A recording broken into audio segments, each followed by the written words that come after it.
या ठिकाणी आपल्या राज्याचे लाडके उपमुख्यमंत्री अजितदादा यांच्या शोकसभेसाठी आपण इथे जमलात. खरं तर ही जाहीर सभा होती शिवाजीदादांच्या प्रचाराची, परंतु परवा एक वेगळीच घटना घडली आणि ती सभेच्या ऐवजी आपल्याला शोक सभा घ्यावा लागलं असं स्वप्नातही वाटलं नव्हतं. परंतु विलाज नाही, आज घोडेगाव जिल्हा परिषद गट पंचायत समिती पेठगण या गणाची ही शोकसभा शिवाजीदादांच्या आदेशानुसार संपन्न करण्यात येत आहे.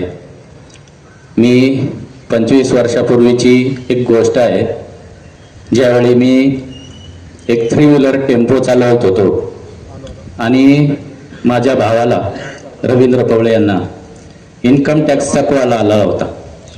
आणि तो कॉल आल्यानंतर मी त्यावेळेला आळंदीत राहत होतो आणि ही गोष्ट मी बारामतीचे माझे सहकारी बाळासाहेब जाधव म्हणून पिंपरी चिंचवडला स्वीकृत नगरसेवक होते. मी गोष्ट त्यांच्या कानावर घातली, इन्कम टॅक्सचा कॉल आलेला आहे, काही होऊ शकतं का? तर ते म्हटले आपण अजितदादांना भेटू. आणि आम्ही कात्रजच्या गेस्ट हाऊसला गेलो आणि तिथं डायरेक्ट आतमध्ये गेलो. आम्ही 3 माणसं, त्यावेळेला दादा कोणत्या तरी खात्याचे मंत्री होते. 20 वर्षापूर्वीची गोष्ट असल्यामुळे जास्त काही माहीत नाही, लक्षात नाही.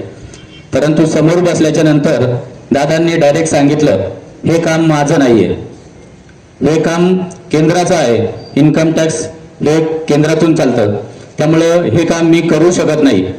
तर ते बाळासाहेब जाधव म्हटले, दादा हे खूप जवळचे मित्र आहेत माझे, यांचं काम झालं पाहिजे. ठीक आहे म्हटले, दिल्लीला जावं लागेल, 2-3 चक्रा होतील, त्या कराव्या लागतील, तयारी असेल तर मी फोन करतो.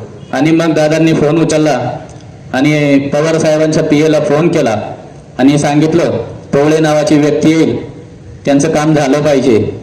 आणि आम्हाला म्हटले तुम्ही 2-3 वेळा चक्रा मारा, तुमचं काम नक्की होईल. आणि आम्हाला नंबर दिला आणि आम्ही तिथनं बाहेर पडलो. योगायोगाने आम्ही गेलो नाही, कारण त्यात बऱ्याचशा काही आमच्या त्रुटी होत्या, भावाच्या शिक्षण वगैरे कमी होतं. ती सगळं माहिती घेतली आणि तो विषय थांबला. परंतु तिथं असं समजलं का माझ्यासारखा एक 3 व्हीलर टेम्पो चालवणारा माणूस त्यांना पवार साहेबांपर्यंत पोहोचू शकतो असे आपले ते दादा होते आणि ते आज आपल्यातनं निघून गेले.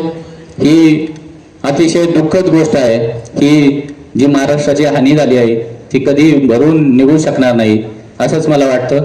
असं मी पूर्ण घोडेगाव गट असेल, पंचायत समिती गणाच्या वतीने, माझ्या वैयक्तिक पवळे परिवाराच्या वतीने, तसंच पेडगाव ग्रामस्थांच्या वतीने दादांना भावपूर्ण श्रद्धांजली अर्पण करतो आणि थांबतो. रामकृष्ण हरी.